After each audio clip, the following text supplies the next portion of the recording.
You remember that episode where Axel actually takes the aptitude test? The one where it turns out the kid who walks around the house in just his underwear and can't write a book report without making Brick do it is actually academically gifted? They literally tell him, "You're smarter than you think." And you know what he does with this information? Nothing. Absolutely zero. Keeps lying on the couch. Keeps making his little brother write his Moby Dick report for him. Keeps saying that iconic line of his. "Even when I don't know what I'm doing, I act like I do. That's why I'm good at everything." And honestly, when I first heard this, I thought, okay, it's just a funny lazy kid quote.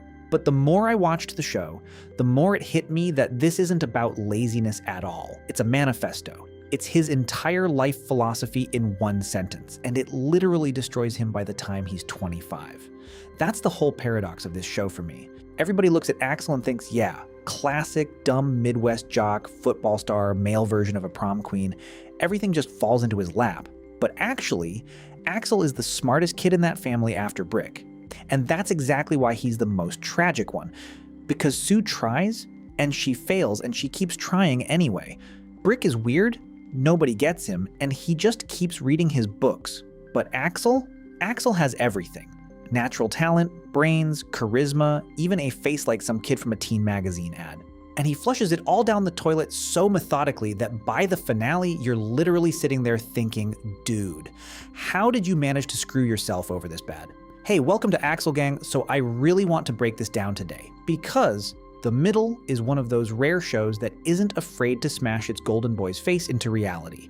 And Axel gets it full force. From golden child of Orson, Indiana, to a guy literally living in a busted Winnebago and stuffing school kids into it because he couldn't set an alarm. This isn't a fall.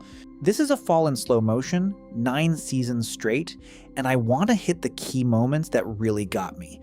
Let me start with something I completely missed the first couple of watches. The underwear thing. You know what I'm talking about, right? Axel spends half the show walking around the house in just boxers. We all laughed like, oh, teenager, oh, lazy, oh, he's trolling his parents. But think about it for a second. That underwear? It's armor. It's literally a psychological shield. I never noticed it until I noticed one thing. Axel doesn't wear this stuff when it's hot or when he just woke up. He specifically wears it when guests come over, when his mom is stressed about the recruiter, when he needs to make an impression. This isn't laziness. This is a statement that says, I'm not going to prove anything to you because if I actually try and fail, that becomes real. This is what psychologists call self-sabotage. Like when you trip yourself on purpose before the race so that if you lose, you've got your excuse ready. Well, I wasn't even trying. Axel is a master of this. Remember the episode where he has to knock out 72 hours of community service in 48 hours because he put it off all year? It's genius in a weird way. Mathematically impossible. He literally sets up a situation where failure is guaranteed, so he can say, well, it was impossible. Nobody could have done it. Not my fault. And here's the thing, his brain actually believes this. He doesn't know he's smart. Well, he knows somewhere deep down, but he doesn't want to test it. Because if he tries for real and still fails, then he's actually a loser. But if he doesn't try, he's always a potential star. Could have been great if he wanted to. And this underwear thing is his most visible way of broadcasting, I'm not even trying. The heck house becomes his bunker. He can't lose there. He's a king there. Frankie brings him everything. Mike leaves him alone. Sue gets pushed around by him. Brick writes his essays. It's the perfect ecosystem for a kid who's terrified of going out and actually trying something real. And here's another thing that got me the fact that Mike and Frankie enable it. Not because they're bad parents, but because they're exhausted. They don't have the energy to discipline Axel. And also because, and this is the sad part, they genuinely believe he's their golden ticket. Mike actually thinks his son could make the NFL. The NFL seriously, with that build. Frankie's banking on him pulling the family out of this mess. They bet the whole family on him. And once you get that, the whole show reads differently. Axel isn't just selfish. He's a kid who's been pumped full of expectations his whole life that he could never possibly meet, and his only defense is pretending he doesn't care. Now let's talk about the thing that genuinely blew my mind. This Winnebago. Guys, this Winnebago is a metaphor for Axel's entire life, and I am 100% sure the writers knew it. Quick context for anyone who forgot. Axel and his college roommates, Hutch and Kenny, get kicked out of their rental because they've got so many ants in there the place becomes a biohazard. They can't find a new place. And you know what these business school geniuses do? They go to a police auction and buy an old Winnebago for $800. 1978 model. And the best part, this Winnebago used to be a food truck that sold grilled cheese sandwiches. So the kid his dad was pushing toward the NFL is living in a former grilled cheese truck. That's not a plot point, that's a prophecy. But wait, it gets worse.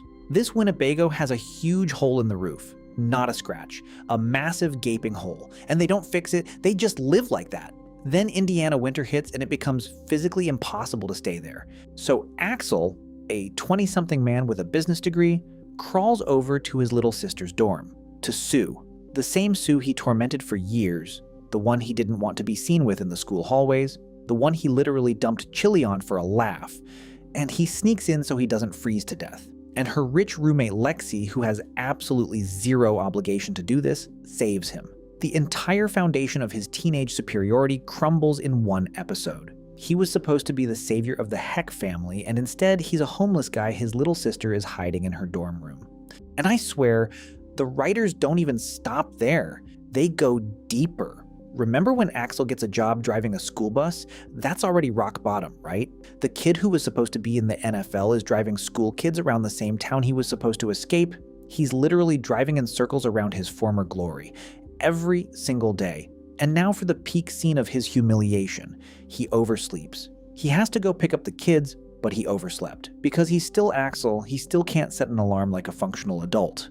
And instead of driving to the depot and grabbing the actual bus, he gets in his busted Winnebago, with the hole in the roof, with trash inside, and drives to pick up school kids in that thing. This actually happens in the show. And of course, he gets fired. And this is what really got me, because if you watch that scene just as a gag, it's funny. Classic comedy stuff. But if you remember everything that came before it, his football dreams, his conviction that he's the best at everything, his 8-hour monologues in the mirror, it's not funny at all. It's a tragedy. This is a guy who literally couldn't do the first thing any adult has to do, wake up on time and go to work. And the tool of his failure is the same Winnebago that represents every bad decision he's made for the last 5 years. That's such a precise piece of writing, I almost teared up when it clicked. Honestly, my brain just shut down. Okay, let's keep going, because there's one thing I really want to talk about, and it's about his siblings. Because The Middle does something I haven't seen anywhere else. It's a show that literally inverts the whole golden child idea. Think about it. Sue is an absolute loser for the first 3 seasons. She gets cut from every team, cut from choir, cut from the play. They call her floorboard at volleyball tryouts because she face plants. She has braces for like 8 years. Teachers forget her name at graduation. She literally hid one time to see if anybody would notice she was gone. Nobody did. That's a level of rejection that should have broken her completely. But it made her stronger. Because when you fail hundreds of times, failure stops scaring you. And Sue ends up getting into college, meeting her boyfriend, landing a job in hotel management, and marrying Sean, who loved her the entire time. She earns everything. Her life is a million small wins after a million small losses. Now, Brick. This kid is fully neurotic, whispers the last word of every sentence, licks cars, afraid to drive over a bridge, obsessed with fonts, runs a podcast that only Jimmy Kimmel listens to. He should have been the most lost one in adult life. And in the flash forward, he's what? A best-selling author. Millions of books sold. Beard, wife, everything in order. Now look at Axel in the finale. Yeah, he has a job. Yeah, he's married to Lexi. Yeah, he has 3 sons. But let's be real. His job is selling plumbing supplies. That's a stable gig, but that's not his dad's NFL dream. His wife is Lexi. Lexi, Sue's rich dorm roommate. Lexi, whose parents, yeah, cut her off. But it's still a family where people have money, generally.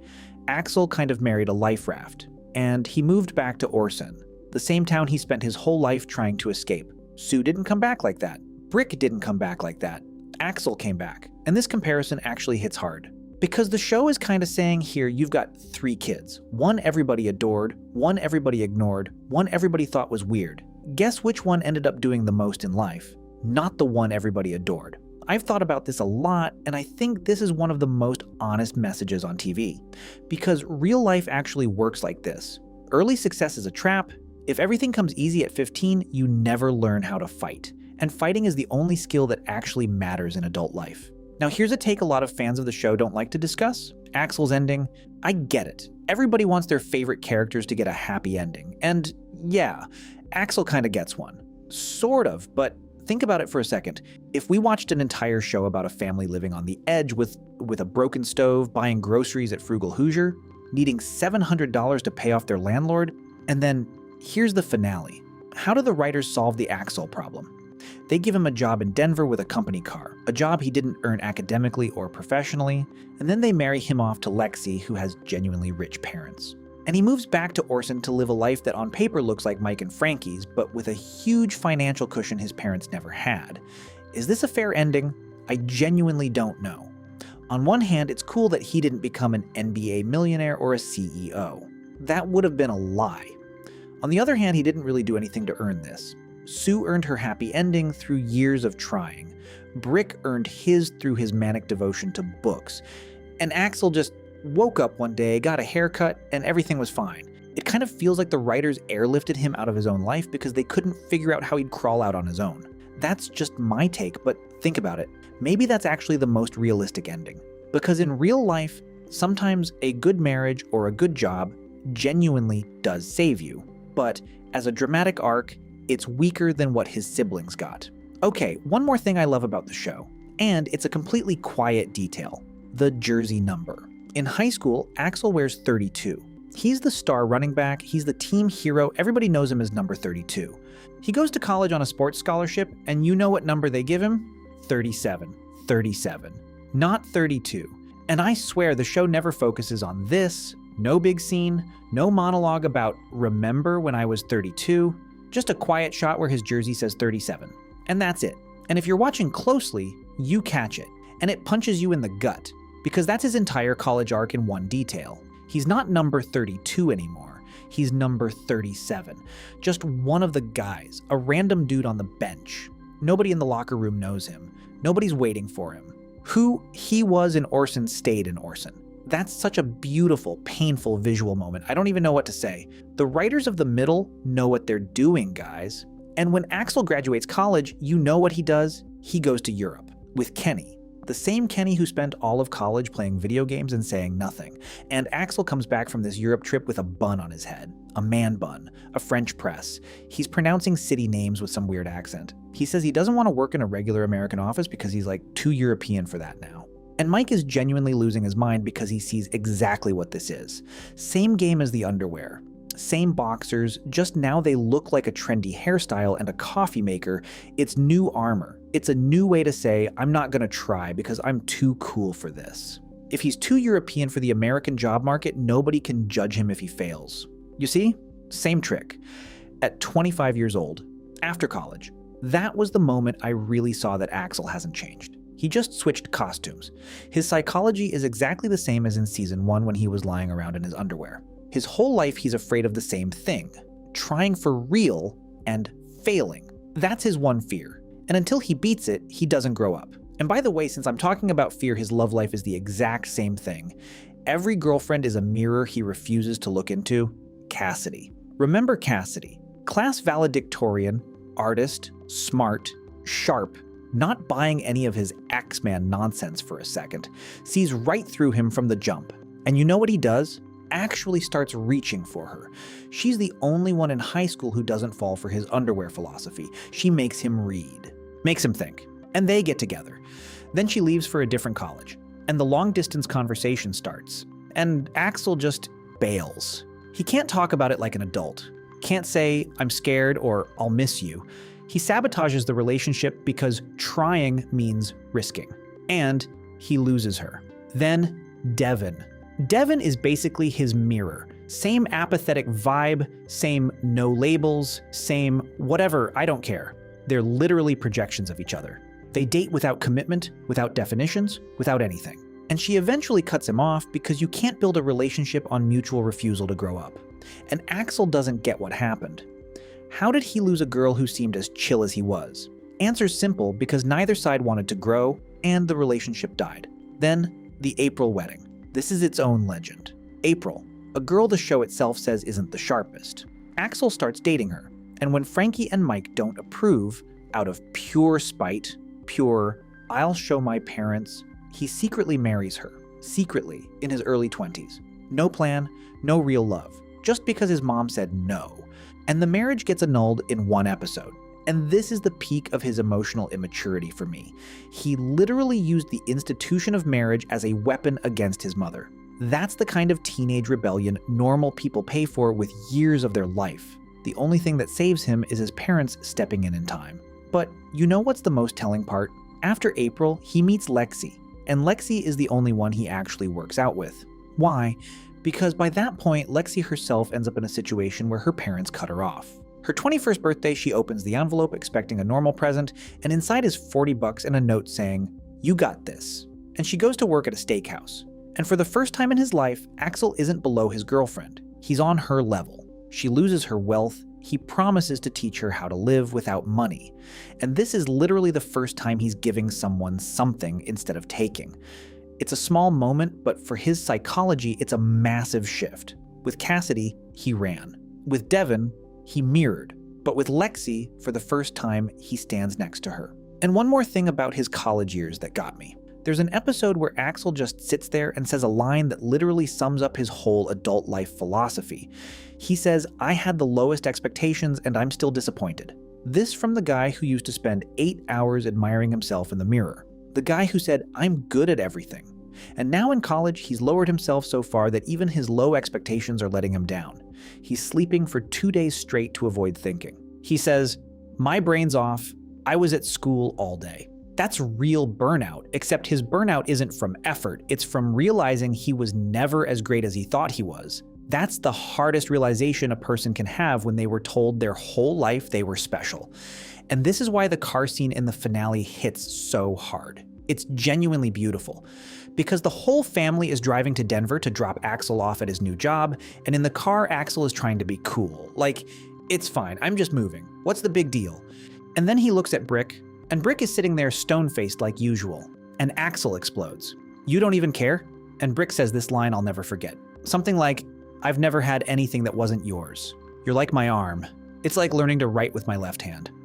And Axel actually breaks. For the first time in the whole show. No sarcasm, no yelling, no defense mechanism. He says he's scared, that he doesn't know how he's going to be without them, that this is the hardest thing he's ever done. And he cries.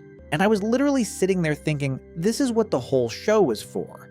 Not the Denver job, not marrying Lexi, not the triplet terrors, for this minute, for the moment when Axel finally takes off the armor and becomes a regular scared kid who has to go into adult life. That's the one scene in 9 seasons where he actually beats his biggest fear. Not because he got the job, but because he said out loud that he was scared. Because that's what being an adult is. It's not about not being scared, it's about saying, "I'm scared," and going anyway. And when you think about it, Axel's whole arc is about this. About a kid who was told he was a star, and who spent his whole life making sure he never had to actually test that star power. About a guy who was so afraid of failing that he never once actually tried. The golden boy of Orson who lived 9 years in "I'm potentially the best if I want to be" mode, and who in the end had to admit he's just a regular guy. Who married a girl from a good family, got an average job, moved back to his own hometown, and is now raising 3 kids just like him. And this is the saddest part of the finale for me. Not that he lost, but that he lost quietly. No big thunder. He just became another tired dad in an Indiana suburb. And when you look at it through that lens, you realize the title of this video, From Golden Boy to Biggest Loser, isn't an insult. It's a diagnosis. Axel didn't become a loser because he was bad. He became a loser because he was good and was afraid to test it. And that's the most honest thing I've ever seen in a family sitcom. That's my take. If you're vibing with this, you know where to click to stay in the gang.